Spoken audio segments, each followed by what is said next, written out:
and welcome back to our 2023 CSC U Camp for the second and final session of the day.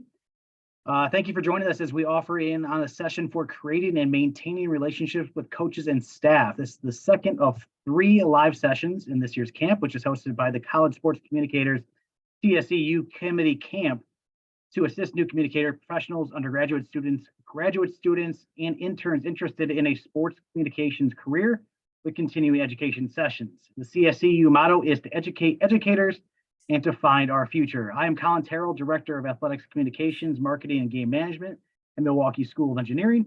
As a member of the CSCU committee, I will serve as moderator for this session.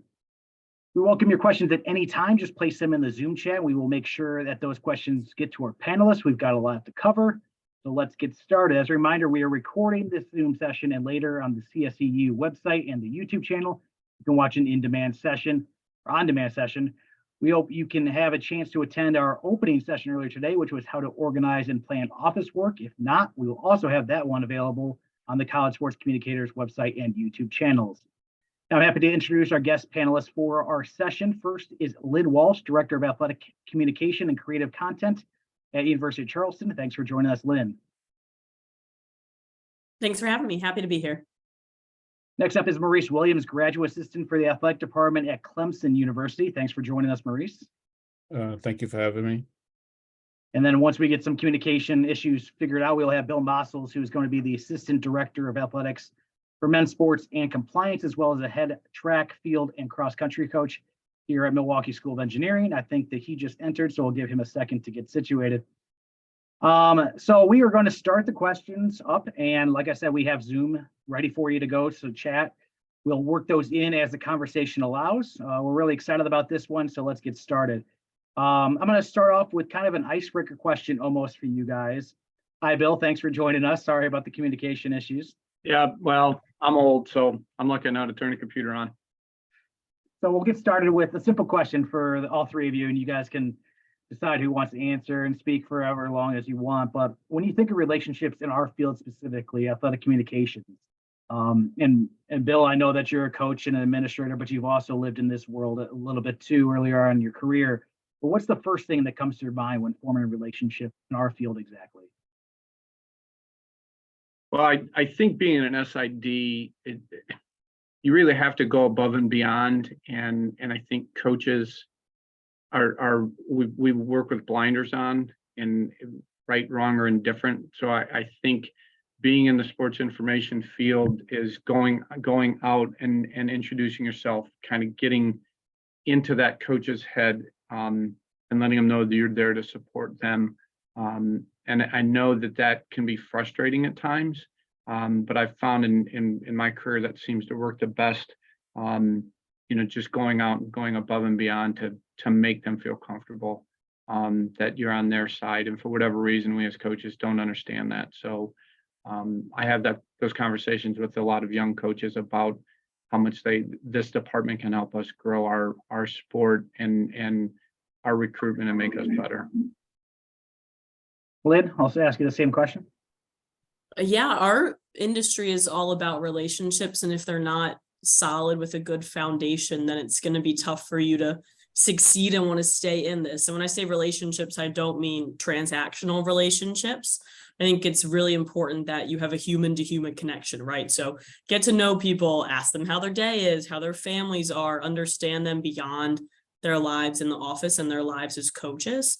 Because you'll see that a lot of coaches are passionate people. They care about their sport, right? And I think that's those blinders Bill mentioned that's why, is because they care. So, and it's a good thing for them to be so focused and so intense because they care, but they're also like that in their normal lives as well. So it's important to learn and start as I'm Lynn, this is what I enjoy, this is what I want to do, here's my personality, tell me about yourself, so that from there we can have good conversation and we can be casual and we don't have to have this formal back and forth that can just make our lives easier all the way around. Maurice? Yeah, I agree with both Bill and Lynn. I think one of the things we have to remember that we are working communications, and that's one of the things we have to be better about is ensuring that we're communicating. And like Bill said, being around, being present. I think one of the things you can do is if coach continues to see you around, they understand that this is a person that I've seen around. I know they're around And I know that they want to be a part of the program. That's how you can kind of like start building that relationship with the coach and the student athletes, and then they can kind of blossom from there. But the biggest thing is like being a communicator, communicating with your coach about what's going on, the ways you can help. I always like to ask coaches, like when I first start a new place, I introduce myself to the coach, which I'm working with, and I let them know like who I am, and then, coach, how can I help your program in any way, shape, form from my standpoint? Like, so communication is key. So I think that we sometimes run into issues where our jobs are more transactional than anything, come out, do game stats, give a press release, do interviews. That's pretty much it.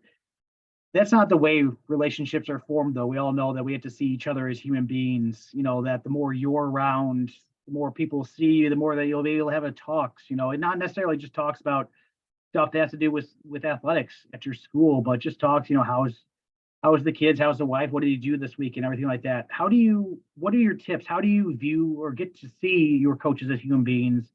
And how do you get them to see you the same way outside of just trying to create those bonds and make them stronger over time?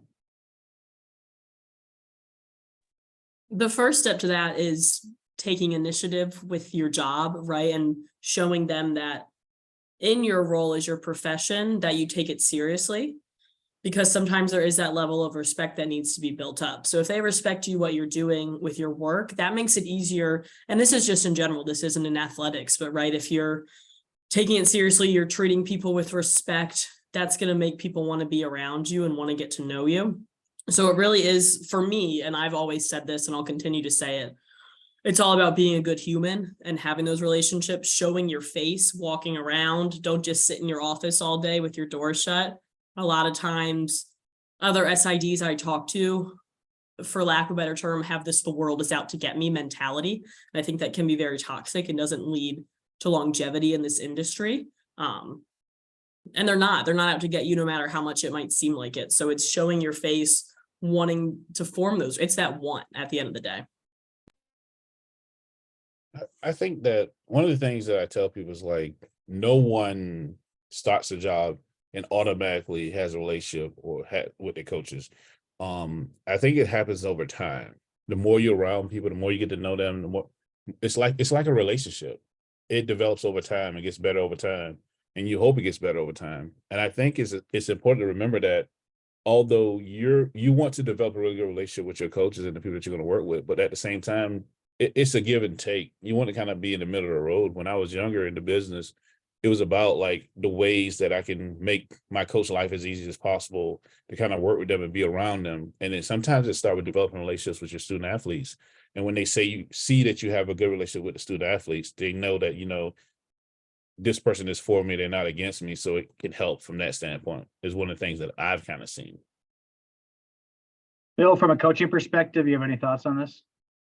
Yeah, I think Maurice is right. I think coaches, once they see the sports information department personnel reach out to the student athlete and show them the love, I think the coaches are more appreciative and understand that. And it's building relationships. And I from where we're at, here at MSOE, because I've been in the business of sports information, and Lynn's right, we as sports information directors think everybody's out to get us. And that could be difficult because, you and sports medicine are the only ones in season year long.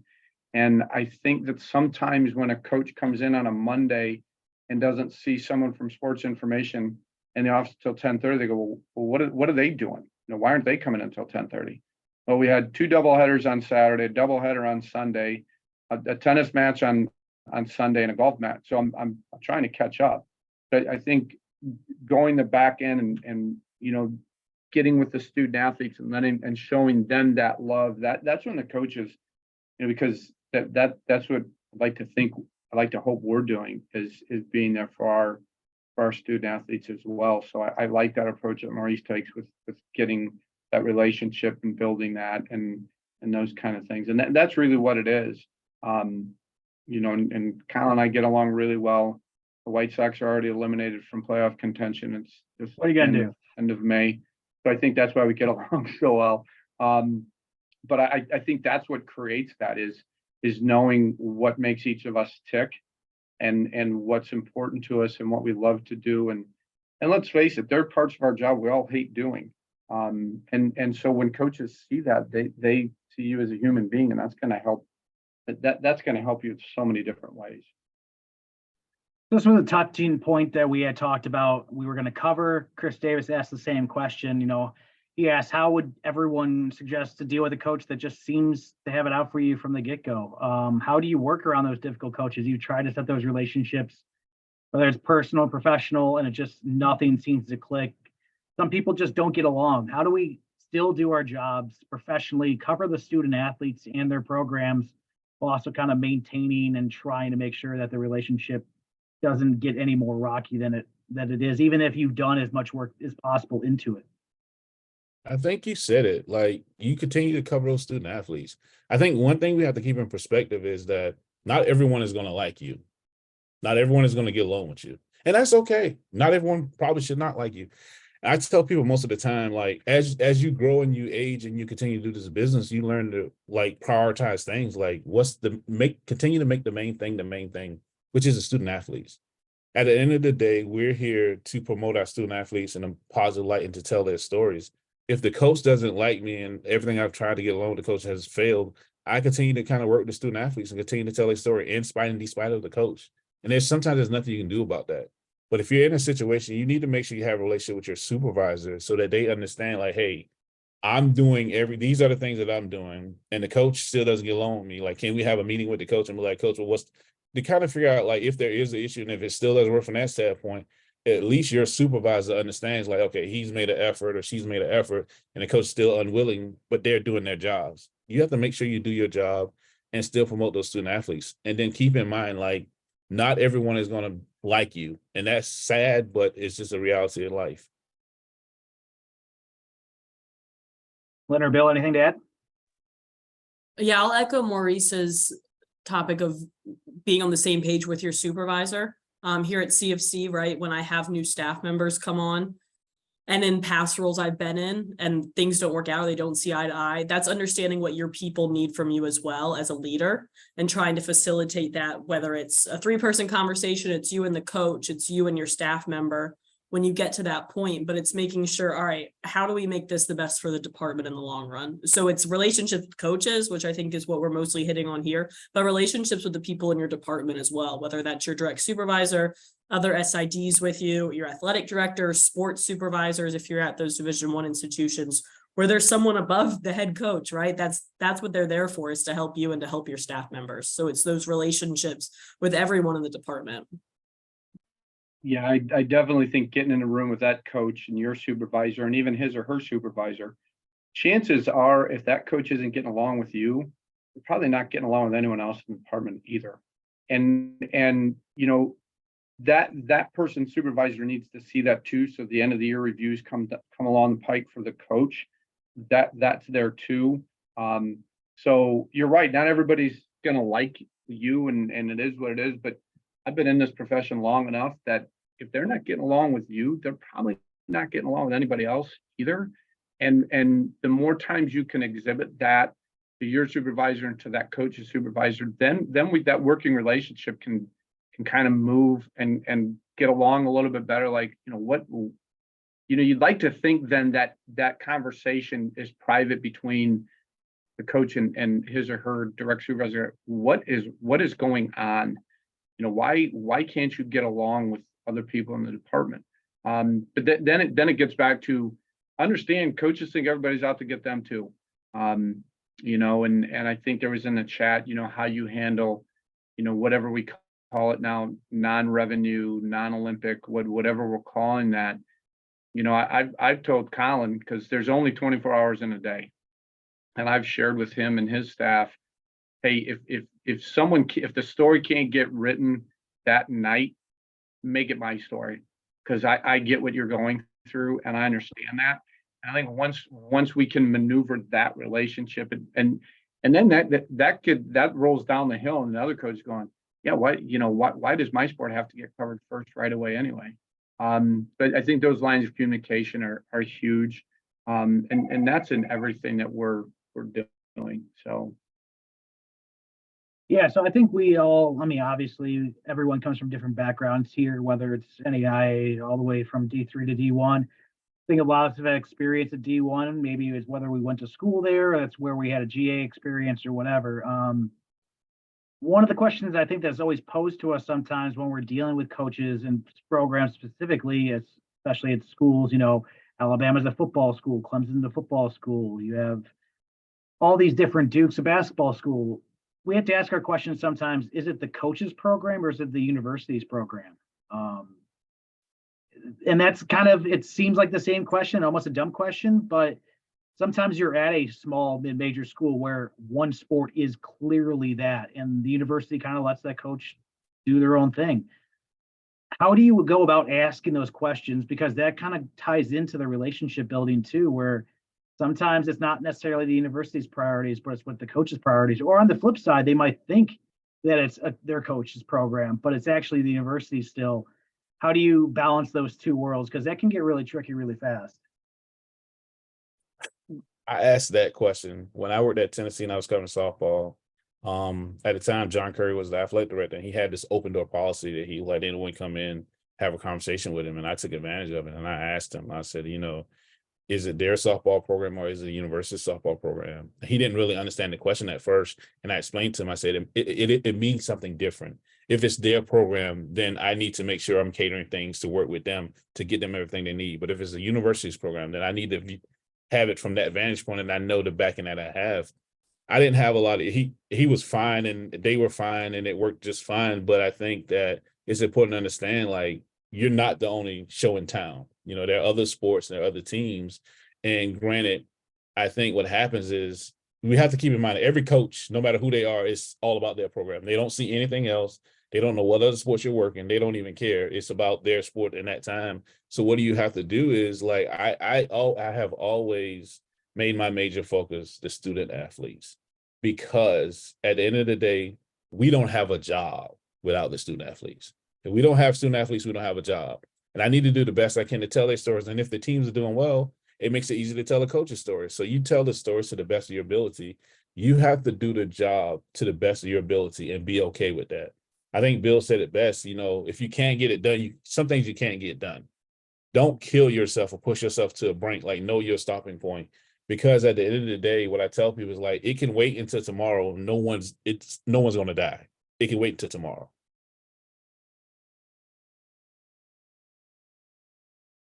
Yeah, I think people have to understand it's the university's program. And I've been an athletic director for more years than I maybe care to share to admit to, but at the end of the day, it is the university's program. And good universities do tier their programs. Alabama is a football school, and Duke is a basketball school. And I grew up in Indiana, and I use a basketball school, but it is the university, and that AD, that administrator, has to let his people know, or her people know, you work for the university. And sometimes those are tough conversations, but a coach has to understand they're only a spoke in the wheel, and they're not the wheel. And once they really realize that, then it becomes a little bit easier. And sometimes those are tough conversations administrators have to have. But I think once you do that, there's a lot more harmony going on within a department, and not just with the sports information or sports medicine, but that coach now sees that other people are being involved, and that person that's setting up the scores table, which is normally you all, that they appreciate that a little bit more. So I think we need to understand that, that yes, I always say that, if God came to me and said one team here can win a national championship, well, hell, it's mine. And I'm not going to say it's a women's basketball program. Now, if he gets 4 or 5, sure, we'll have that discussion. So I understand that my program is important to me, but every program is important to the university. And we need to get that across. And that's where that story can be told from a sports information, sports communication standpoint, is that if we're there together, working together, let's be honest, if one team's winning here, Colin and his staff can promote that, that's only going to help me, because people are going to hear more about MSOE. And then I don't have to take my first 15 minutes of my first recruiting conversation to tell them who MSOE is. That story's already been told and my life becomes easier. But it's, Lynn said it, we have our blinders on, and, so we have to try and remove that by having those dialogues. And it's hard for sports communication because you're always in season, but try and have those conversations when teams aren't in season and they're a little bit more relaxed and can really have a conversation and a dialogue that isn't adversarial. Once again, we welcome you guys. Having any questions, to drop it in the Zoom chat. We'll loop back around to them. We'll answer as many questions as we can get to, so don't be afraid to share those as we continue our conversation. I know Bill touched on it a little bit, and we've kind of talked around it, but Nathaniel Thomas dropped a question, how do we treat the quote unquote lesser sports and make them feel the same as they are the major sport at the school? It's easier at D3, D2, NAI, where there might not necessarily be the big revenue generating sport because there's not a lot of revenue being generated by those sports regardless. When I have an issue, I always tell the coach, I just don't have one sport to focus on. I have 26 sports to focus on. Lynn and Maurice, how do you try to make sure that no matter what program that you were tasked with, and I know a lot of us handle multiple programs, not just one or two, how do you make sure that they all get the same level of quality, same level of focus and attention, to make sure that it's a level playing field for both the coaches, but more importantly, the student athletes? A big thing for me that's helped me focus on this is planning your own time management. And I say that in the sense of whatever works for you, keep a calendar, right? So at the beginning of every year, month, week, I'll go through and say, all right, this is what's happening. These are my target points right now. My primary sport is men's basketball, and that's just what it is, right? We talked about it in your last question, Colin, of, what's the program at your school, and ours is men's basketball. But it's making sure that I don't miss, we have sailing at College of Charleston, right? So it's making sure that I know when the sailing race is happening and that I know when the dance team is going to nationals, right? Because those are smaller events. So it's when those big things for those programs come where they don't necessarily have a game twice a week, right? You've got a golf tournament twice a month, and it's making sure that when it comes around that you're prepared for it. So it's preparing on your own end. Now, are they going to come and want things that your men's basketball program is getting? Yeah, it's going to happen. They're going to see something. A big part of our job is that everything we do is public facing, right? So by doing our jobs well means that everyone's going to see what we're doing, and they're going to want that if it's done well and done to the proper standard. So that's being prepared for that too. And kind of in the back of your head saying, all right, I'm putting this out for our men's basketball program today. I kind of got a feeling it's going to come from men's golf soon. So how can I be prepared to swing that and make it their own for their program? Not everything has to be the same. But if you can prepare on the front end for knowing when things are going to come and giving those programs their shine when the program is due, just by being good at your time management, it'll make your life a lot easier. And knowing, right? So when the coach comes to you and says, hey, we have this thing, be like, yep, I've had this banked. I had some time last week and I got a graphic ready and it's on my radar, right? So it's just doing those things when you can. Maurice?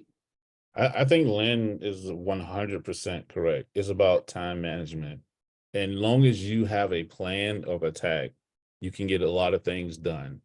I enjoy me a good sailing regatta. I like, and it's good. And what helps is when you have all those Olympic sports and so many sports, when you're able to talk the sport with the coach and to the players, they feel a lot more like, man, he really does know my sport. Like, okay, he's in it. He knows what he's talking about. Like, he understands, and they feel that relatability. I think it's just planning it out. I don't really have a primary sport. I work with all of the sports, but so what I do is I help out and go and you be seen. They know you there. They see your face. They know who you are. They know you kind of like getting the job done. They see the information you put out.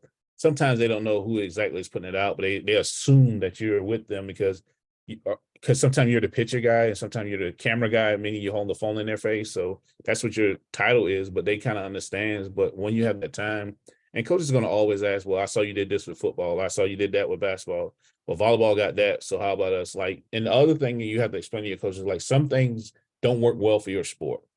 Like, rowing may not need to have this type of graphic because you have so many young ladies in a boat. Like, so what's good for your sport is good for your sport.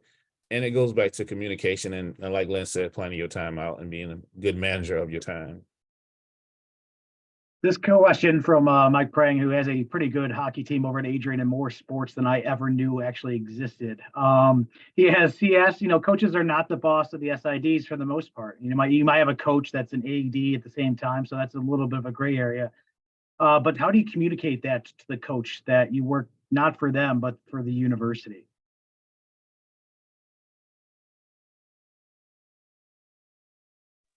I think it starts with having a good relationship with your athletic director, because they're there to support you and reiterate that point as well. Maurice.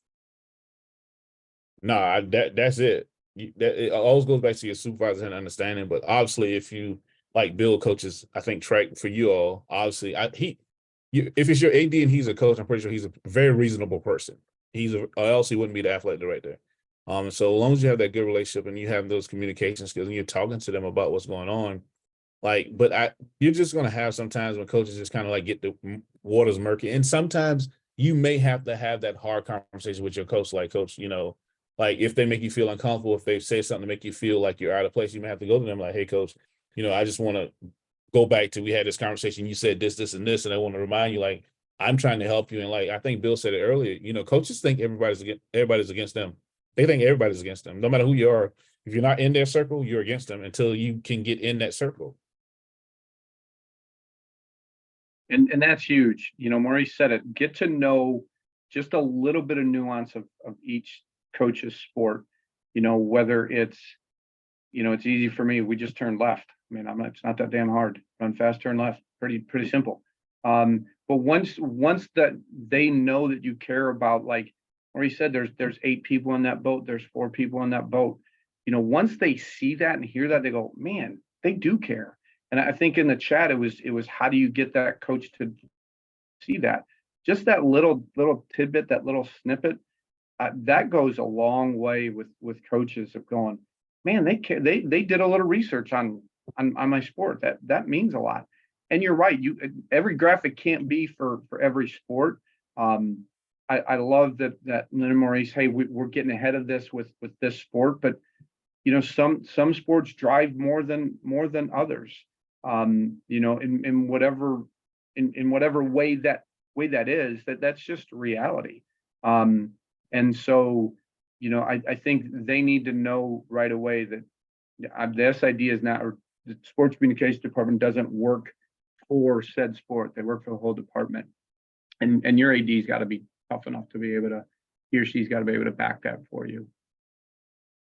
No, Bill, we'll throw it right back to you. We have a question in the chat from Charles. How do you manage and balance your administrative role and your coach role? He says he's an SID on campus, but also the head coach of the esports program at school. So yeah, I was, my first 3 years, I was a cross country track coach and the SID, and as cross country and football are on the same day. So I was blessed to have one of my mentors took me and went to Hillsdale College, and their offensive coordinator was their sports information director. So I kind of lived through him a little bit, but I think being able to navigate your day, like we'll practice at 6:30 in the morning for a secondary run on the distance side. So I'm in somewhat early, but try not to schedule any meetings before 8:30 that are administrative, so I can prep my practices. So then from about 8:30 to noon, my people that report directly to me know they come in and see me. And so I think it's that time management skill that both Lynn and Maurice talked about, that's huge. You're just getting into this profession as sports communication, sports information. You're going to quickly learn that time management and that skill set. Lynn said it, do a calendar. I have a calendar here that my coaches make fun of me because I highlight next off that I accomplished workout. Well, no kidding, you're a track coach, but that you're going to learn that skill real quickly. So, letting your coaches know, when you can meet with them, and I've never had a coach in 25 years of being an administrator come into my practice and ask me a ridiculous question. And I think that's just from the communication, like, hey, I wouldn't come out to the pitcher's mound at 4:17 when you're taking a pitcher out. Please don't come to me at 4:17 when we're trying to high jump. So it's that communication and that setting up your day that works around your coaches as well to be able to do both. Brooke asked a question in the chat, and I think this speaks to a lot of us because, especially with us who have full-time departments, full-time jobs, we can't operate without interns and graduate assistants. And I feel like that can speak to this group who wants to get into athletic communications as a profession. How do you earn the respect from some coaches? Sometimes interns can be overlooked because of the title. I've had experiences where the intern was not even recognized as working for the department. How do we make sure that coaches know that not only are these young professionals trying to cover their program the best that they can, but they're trying to create a future in this industry and make it stronger overall, which in turn will help them on the recruiting trail with promotions, with everything like that. How do we make sure that they are recognized and not just simply overlooked? One of the things when I came to Clemson, I mean, like I'm not really a graduate assistant in athletics. I'm like a student in communications. When I came to Clemson and I talked to Jeff, one of the things he wanted me to do was work with our students in doing this and helping them build relationships with their coaches. Our soccer contact, men's soccer contact, was a graduate assistant his first year. For almost half the season, the coach had no idea that he was the contact. He thought he was just some kid taking pictures. So what I tell the students to do is be present, like be around. I think I said it earlier, when you go to practices and they see you in practices and you're talking to the student athletes and they know who you are and introducing yourselves to the coaches. I think it's very important. One of the things I used to do when I started in the business, I only started like 2 years ago, so I'm not that old.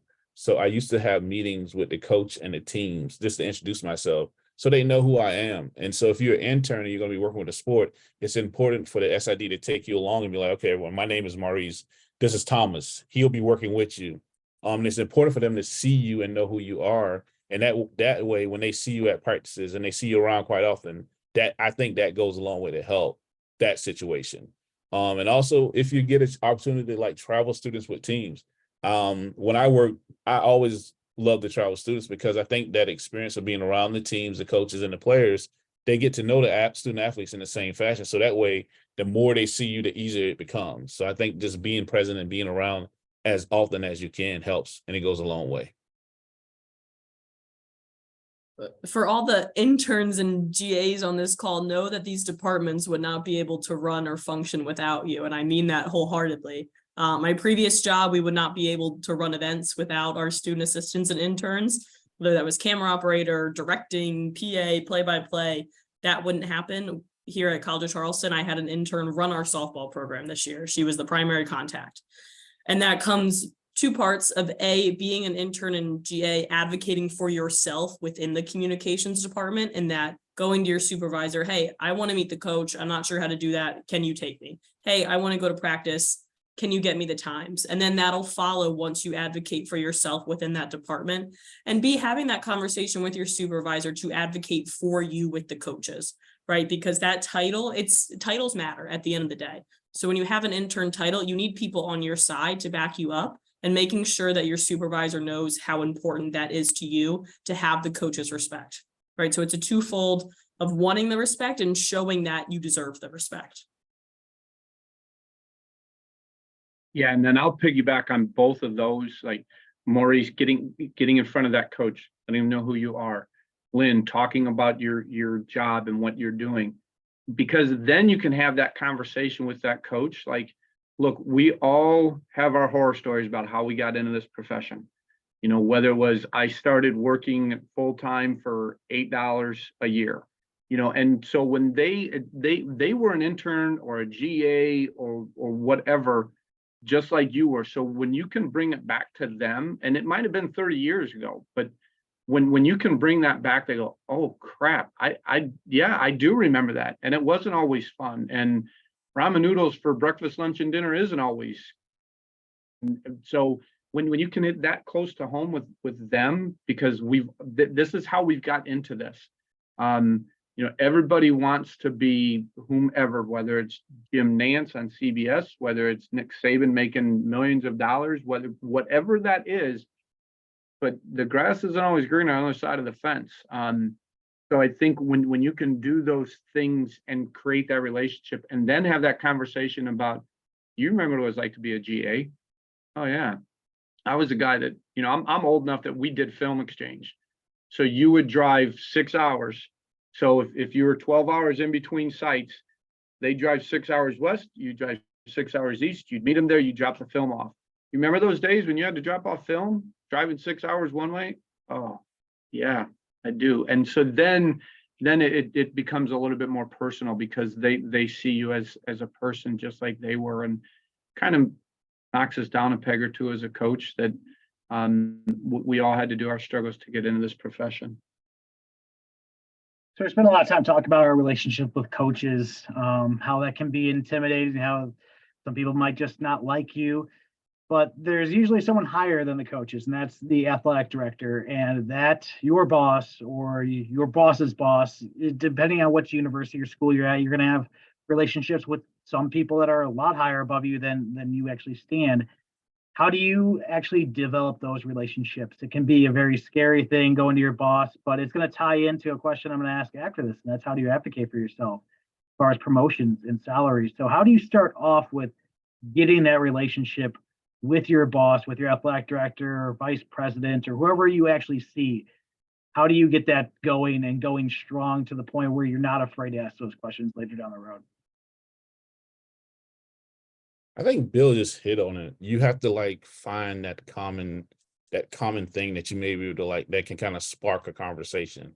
I think about like I'll use John Curry again. I'm from South Carolina. His wife is from South Carolina, and we have family in the same area, like Orangeburg, South Carolina. So I know a lot of food places. My dad's family owned the restaurant, and like his wife knew the restaurant, so that was like a link. So I got to know his wife, and we got to talk about people that we knew in Orangeburg. So that kind of helped develop that relationship, and because he saw that I had a relationship with his wife and understood. So it kind of like, so now you have a common interest, something you can kind of talk about. So now he knows my name. We in an apartment with 300 plus people, but he knows my name because of this one thing. And now whenever we see each other, we're having conversations and we're doing things like that. And it was the same thing here at Clemson. Our deputy AD at the time was Graham Neff, and we got to talking about something random, like a shirt. I had on a Carolina blue shirt at the time, and we talked about that and we made jokes. He later became the AD, and to this day, he texts me back when we talk whenever we see each other about different things. It's just trying to find one small thing, one common thing that can kind of like lead to building a relationship and having that communication. It's something random. It could be something random as the weather, passing them in the hallway, but I think it starts with you being able to say hello, introduce yourself, make sure they know who you are. It starts with you saying, "Hi, my name is Maurice Williams. This is what I do," because they may or may not know who you are, and when I tell people in the other case, they may know exactly who you are, and they may have been watching you, and you don't know until you introduce yourself. It's important to introduce yourself to people and try to find a common interest and have conversations. I forget exactly where I heard this, but when I was starting off my career, I heard some speaker say the SID needs to be the AD's right-hand man. And in the sense of that being, you're going to get information at times that is confidential to you, that needs to be put out the correct way. Your AD needs to be able to trust you with things that he can't trust the rest of the department, just because the nature of our jobs, right? It's disseminating information, putting out releases, knowing what's going on around campus and in the community. So that starts with understanding that you're going to have those questions and you got to be ready to go, and you have to gain that trust for when your AD does come to you, because there are going to be times it's inevitable they're going to come to you. And another big thing is saying yes. And what I mean by saying yes is when opportunities present themselves to you, take advantage of it, right? So if you're traveling on the road and your AD says, "Hey, you want to come grab lunch?" Yeah, I want to get to know you better. I'm going to come grab lunch with you, even if you might not be hungry, right? That's networking, getting to know people. If you're invited to an event and you maybe not know anybody there, but there's people there that you should know, right? Go, take a chance, put yourself out there and develop those relationships when they're presented to you. Yeah, I think there's always someone in the athletic department that you feel comfortable with, that you can go in and chat with, that may be a little bit higher than a coach, maybe an assistant AD or an associate AD. And that starts that. So now you can feel comfortable going, this is what I'm thinking. What do you think? And then you create that relationship with that person. And then that person has a relationship with the vice president or the chancellor or the president. And it's that whole networking thing. That's why you're all on this call right now. It's all about networking. I said it all the time. Your first job or two isn't what you know, it's who you know. And so that's so true when people come into my office because of some of the different hats I wear, and they go, what do you think of this? I like that idea, but I wouldn't take that approach. I tried this approach. And that gets to that question Colin asked, how do you, I went 25 years without asking for a raise, and my wife would get pissed off at me every day because I didn't ask for a raise. So it's hard to do that. But the more connections you have, and Lynn said it, go out for when they say, hey, do you want to go out for lunch, or you want to grab a cup of coffee? Maybe you're not a coffee drinker, drink tea, drink water, drink what, but that gets you in the door with that person. That takes you to that next step, or gets you to that next meeting, or makes you feel comfortable to have that conversation. That Maurice being able to know the wife, and okay, so now there's a common connection, and you never know how that works until you figure out how it works. And Maurice has said it 4 times now. Introduce yourself. That's huge, because if you don't, they don't know who you are. So it's that networking piece, that going to lunch, that yes, I'll do it. And I'm not saying you're saying yes to everything. We talked about when came up about that statistical error. I lived in the world when I was in SID, we didn't have, the stats were manual. Well, I missed it. We didn't film the game. He's got 6 assists, not 8. I don't know what you want me to do about it. So, as you grow in this, and you get to network and work with people, that's going to be easier to have those conversations, and easier to talk about compensation and titles and staffing and things like that. But you got to start somewhere with someone you feel comfortable with within the department, that might be more than just an SID, or more than just a head coach. It maybe has, the ear of someone a little bit higher up. Yeah, we've talked about that. This industry can be an introvert's worst nightmare. I know I have an introverted side of me, but you have to let that extroverted side come out to play, because that's where the relationships form. I believe that this industry is stronger than almost all that I know of, as far as our resources and how we use each other to ask questions. I mean, the Facebook groups or the Twitter sessions with SID help and everything like that. It's great. And we can't have that kind of stuff unless you're actually talking to people and getting outside of your office, which you've mentioned already in this, just we can't leave our doors closed. We have to form those relationships. And when you have been able to do that, as everyone mentioned, as Lynn and Maurice and Bill mentioned, that's when we can actually advocate for ourselves. We have a couple more questions. Clarissa asked, how do you balance when a coach comes to you and tries to ask to fix something that's not part of your department, whether it's marketing, creative? I mean, I know in my over a decade in this field that I've been asked to fix more computers than probably the IT department in a couple of schools.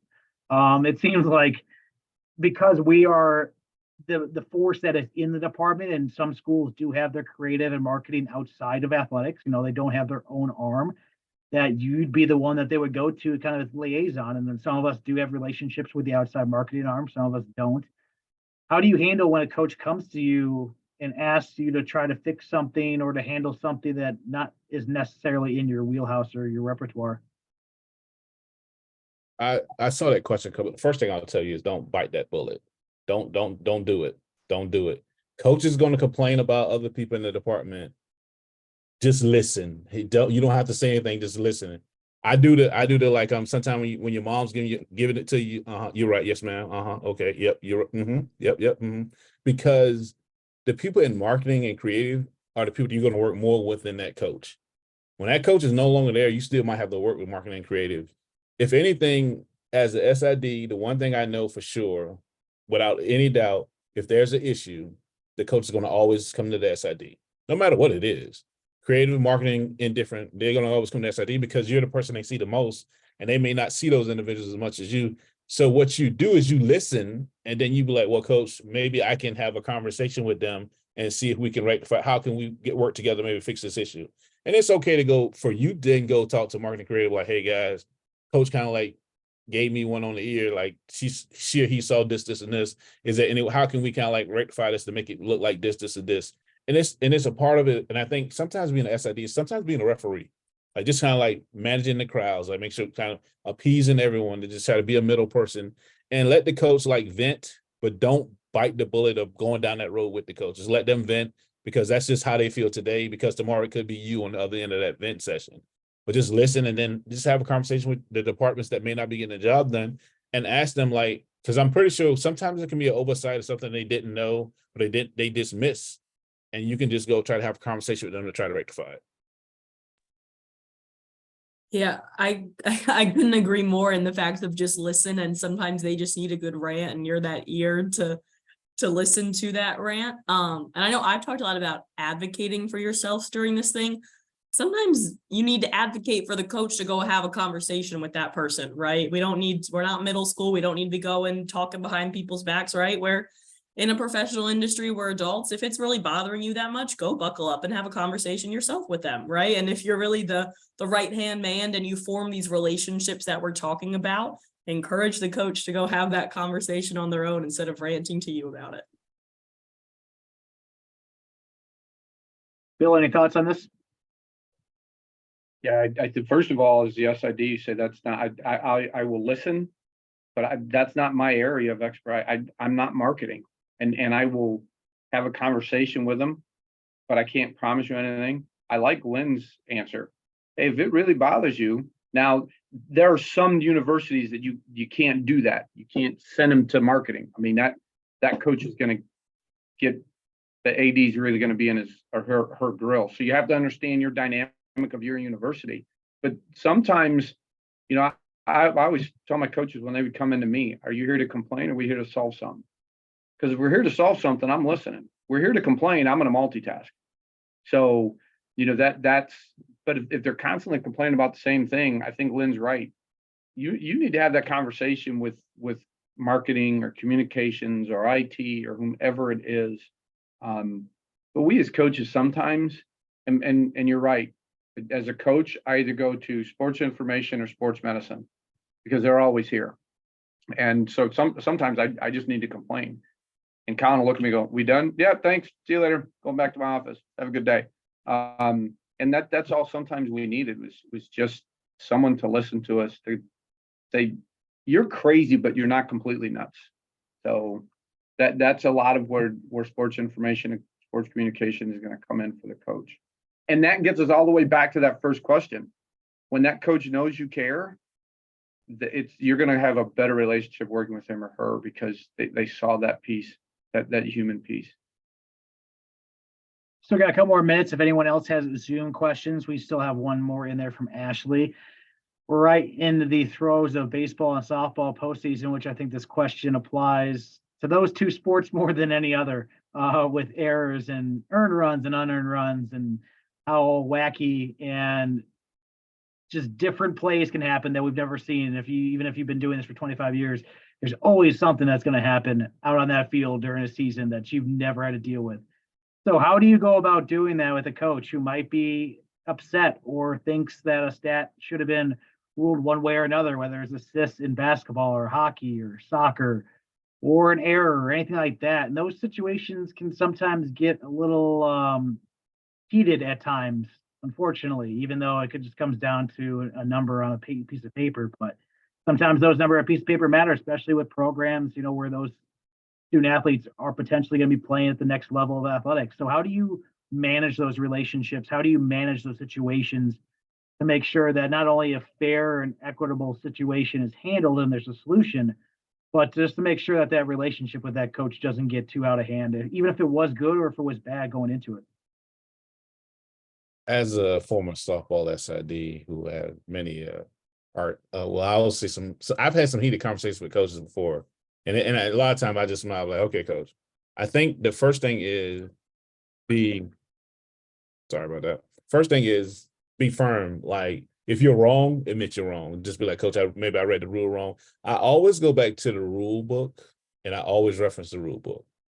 Because I'm one, when it comes to, I pride myself in my stats, and there's always a play I'm like, bro, I just don't know. I have to ask like 5 people in the press box, like, what did you see? Because I know the way I saw it, but then sometimes when a coach comes in and be like, hey, you scored that this, but you didn't score that. And I told you I worked at Tennessee, and at the time they had 2 head coaches, and one was the hitting coach and one was the pitching coach. So you know where that went. Like, the pitching coach wants it to be unearned run. The hitting coach, like, that's not an error on the field. So it's like one of those things you just have to be like, coach, And I think a lot of times what happens is that when you develop a relationship with your coach and they all understand each other and they know what's going on, and you kind of like it comes back to having a conversation and understanding the rule book. Oftentimes with softball and baseball, if you can utilize the rule book and coach, well, it says this and this and this, that saves you often. But sometimes you have the unearned run rule comes into play when there's an error. Like, coach, that's clearly a ball that hit her glove. So that's not a hit. That's definitely an error. So there in turns that take care of that. Some of it take care of itself. It's just when you have those plays you can't really explain. And I think sometimes because you deal with coaches who've been coaching for years and they may have a better understanding of the rule than you do. And then sometimes you just have to own up and be like, okay, maybe coach, you're right. And which is fine. Sometimes you can be wrong as SID. I used to, when I was younger, I used to tell my coaches, like, I'm not right nor wrong, I'm official. But then as I continue to grow in the profession, I was definitely wrong sometimes. We have every game on video. I'd like to think at least all of our departments have every game on video. So utilize that video. I think baseball and softball kind of fall into one category and majority other sports will fall into another where it can be pretty cut and dry or pretty not cut and dry. When I have coaches, baseball and softball aside, when I have a basketball coach come to me and say, hey, I think so-and-so should have one more assist. Can you add it for me? I say, okay, if you think they do, I need you to tell me the times of all 4 of their assists, right? So you do your part to ensure that the stats are right, and I'll do my part to go watch and verify. So it needs to be a collaborative effort. If that's going to get changed, they've got to come to you with the facts. They got to say, right, basketball, he had an assist at minute 15 in the first, 12-10 in the second, right? Softball, it was 2 outs with a 1-2 count, and it was this play. So you're saving me time and you're telling me exactly where I need to go to find this. And then we can go from there. But it's making sure that it's not just, hey, this is wrong, I need you to figure it out. I need you to help me do my job the best of my ability by giving me as much information as you can on what you think the change needs to be. I think the other thing too is, especially in baseball and softball, you guarantee when the phone call comes in, if the head coach is a pitching coach, Maurice said it, it's an error. And if they're a hitting coach, it was a hit. So I always found that I would flip it. And if the head coach was a pitching coach and he called that was an error, I'd go to the hitting, the fielding coach. You go, you remember that play? Yeah, that was an error. I don't know what he or she's talking about. That really helps you solidify that, because my previous job when I was the AD, our head baseball coach was a pitching coach. We had 9 billion guys on scholarship that pitched, and no everyday guy was on scholarship. And I go, what are we doing? Well, if we don't give up any runs, we won't lose. We won't win either. It would be 0-0. So I've used that experience, and I think that helps, because then now you're talking to someone. Coaches are irrational. I'm just going to say that. We're irrational in the heat of the moment. So if you can go off and talk to the hitting coach about an error and they're thinking rationally as opposed to in the heat of the moment, that's going to help you solve that dilemma pretty quickly. Michaela asks, everyone's writing style is different. How do you handle a supervisor who wants to consistently edit your articles to their own style of writing? I feel like everywhere we go, every different school has, whether it's your predecessor or if you're taking over the full-time head position, or whether they've been there for 15 years, I feel like every school has a different way of writing press releases, and some are still long form, 600-700 words. Some are short form. Some have just gone to bullet points. How do you work with your supervisor in taking what you've learned and maybe kind of adapting your style with theirs, or if they're pretty adamant that you stick and you do with what they have, how do you handle that situation? Maurice, I see you shaking your head. Oh, you got it, Lynn. Go for it. I was just say I can come at this from not being a supervisor and from now being a supervisor. And this is for me, and I don't know how, when I run my department now, we are very sport specific. So some sports have the long form, some are more bulleted points. Each sport kind of has their own format. I did not run my old department that way. I changed the format of my old department once I took over as a supervisor, but when I was not the supervisor of the department, it is important to remember that it is still a job and they are still your supervisor at the end of the day. And if that's how they want to run the department and that's how they want the releases to be, it's your job.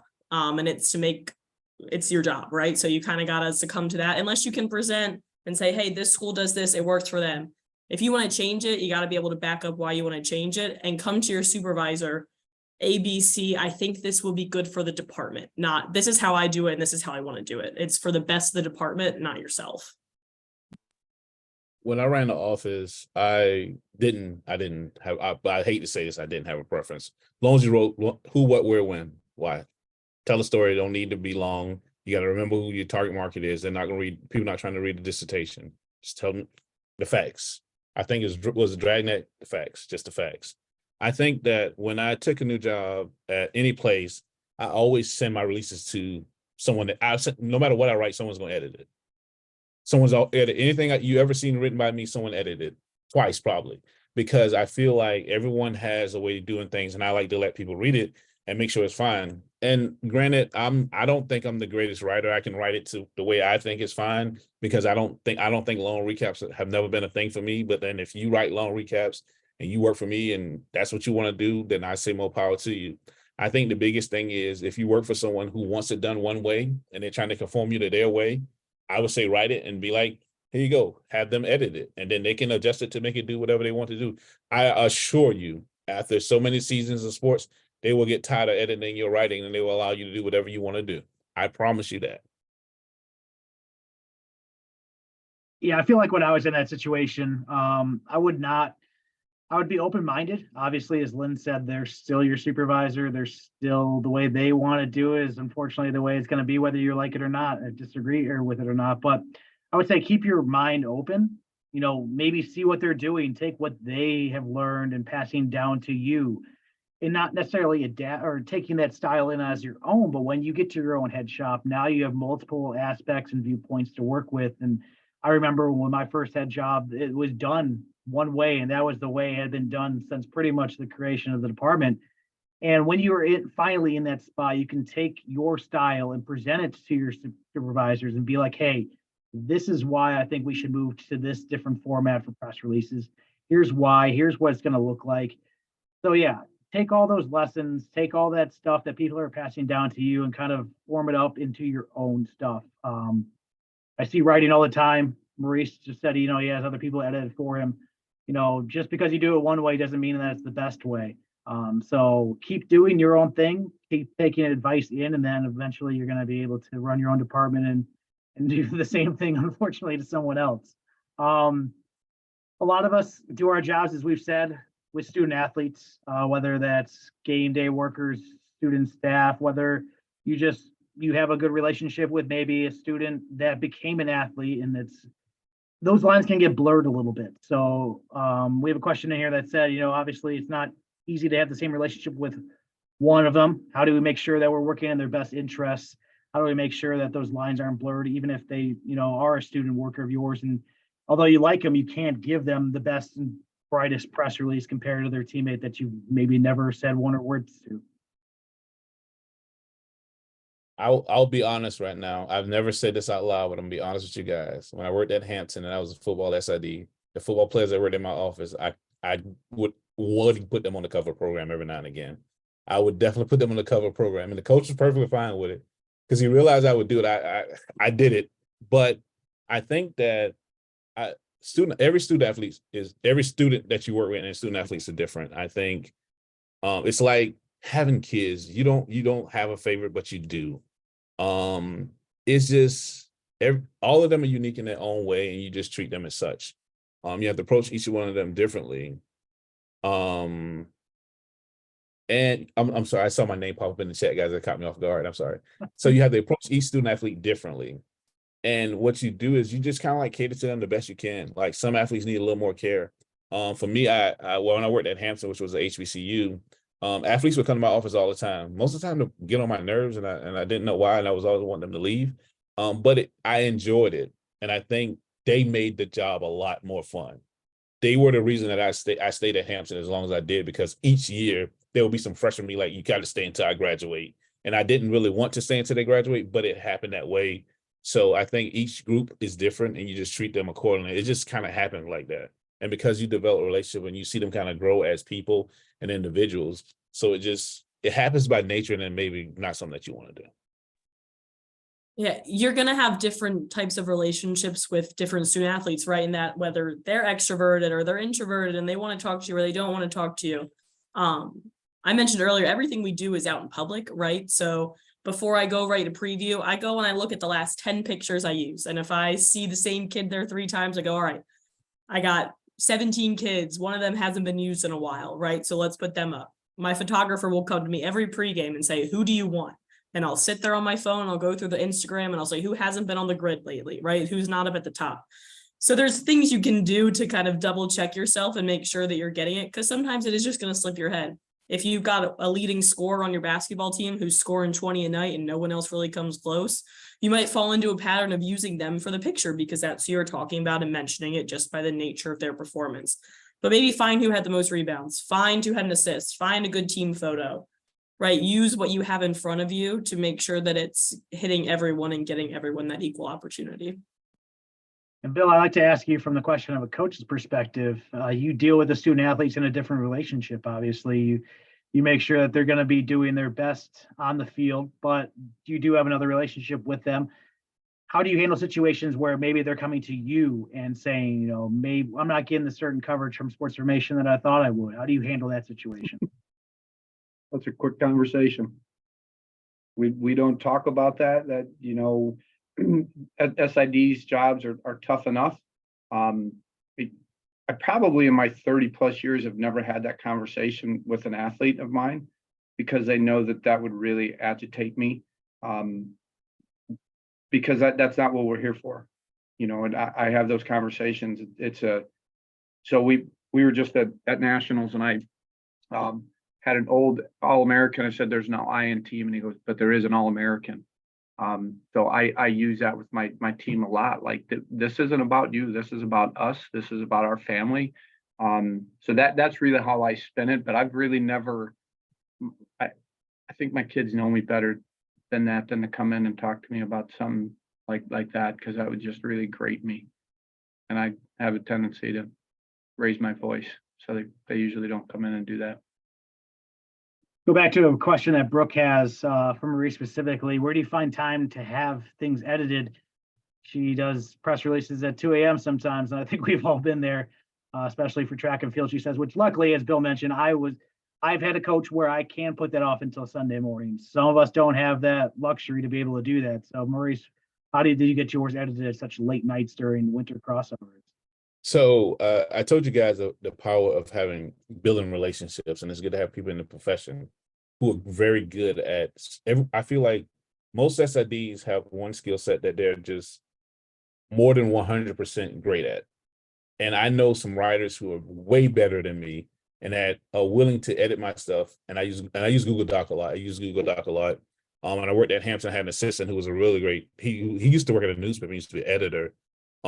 So he would edit the stuff for me in advance and be ready. But I think at 2 a.m., that's when you need to be developing a relationship with your coaches. Because the thing about it, who's going to see that release if it comes out at 2 a.m.? Who are you sending that to? No, all the papers have missed their deadline if it's going in a paper. So this one, I think that's when you talk to the coach, like, Coach, can I put a small snippet up, like, here are the times, a recap to come later in the morning. I don't think anyone's going to miss it if you do it in the morning at 9 a.m. But what I do is I develop relationships with people that I know, and I have them edit stuff for me. Be it my supervisors that I work with or some people that I know in the profession. I can just send them a link. They'll edit stuff for me from all over the place. I feel comfortable because I always feel like I got something wrong. So I don't feel comfortable unless someone's read it other than me, because I got my degree in English. And one thing I learned early on, you read it as it's supposed to be, not as it is. It's like you read it as in your mind so you don't see your own errors until you read it again later. And then you're like, man, I can't believe I did that. So that's why I always get someone else. Yeah, one trick I learned, at least from my personal experiences, I would write it in Word, I would read it, I'd throw it into Sidearm or Presto or whatever doing, I would reread it. And then I would reread it once it gets up on the website too. Sometimes seeing it in 3 different formats or 3 different venues, sometimes draw out a from a form, all that kind of stuff that sometimes glances past your eye when you've written 5 press releases in a night. Lynn, any thoughts on that? Yeah, I'm a big, if I can be writing the story during the game or at least taking bullet point notes, that's a practice I've kind of picked up as I've progressed in my career. I'll throw it in Google Docs, I'll throw it in Microsoft Word, I'll put it in the sidearm backend, use spell check, read it once it comes out and go edit it. But any of those fun technology tools that you can use, take advantage of them. And just make sure, yeah, I mean, the mistakes are going to happen too. That's another important thing, is that you're going to have typos and you're going to have spelling errors, and you're probably going to spell a kid's name wrong once or twice in your career. And it's just a human behind a screen. So unfortunately, we're running a little short on time, so we're just going to wrap things up really quick. It's been a great chat. I really appreciate Lynn, Maurice, Bill for hopping on with us and giving us your tools for advocating for yourself and building those relationships. So I would just say, if you had to say one thing, about advocating yourself, kind of one final statement to give to our members that have joined this program, what would you say to them as the key to, or keys to really advocating for yourself and setting a bright future for yourself in this profession? I know it's it's kind of a big topic or big question to ask and throw out to you guys there. Build genuine and authentic relationships and be yourself around the office. I would say know who you are, your true self, and always remember, if you're not advocating for yourself, why should anyone else? Yeah, if you don't believe you're that good, no one else is going to believe you're that good. So you've got to buy into it. But you need to build that relationship. But I'm a big believer in, if you don't believe in yourself, no one's going to believe in you. So awesome. Well, I'd like to give big thanks to our presenters once again, Lynn, Maurice, and Bill, for their discussion and insights. Again, we will have this session later on demand in case you want to rewatch it or came in late or had to leave early. This concludes day one of our CSCU camp. Please come back and join us tomorrow, Friday, for our final live camp session at 1 p.m. Eastern, where we'll talk about game day prep. And later tomorrow, we'll have a pre-recorded video for you. It's going to be a bonus video that we're actually really excited about. That link will be emailed to you. It's resources and advice for new professionals with lots of helpful tips, information from organizations, college sports communicator, our member benefits like awards and contests, information on statistics, our academic All-American program, and much, much more. Thanks again for being with us tonight, everyone. We look forward to seeing you tomorrow, and have a great night.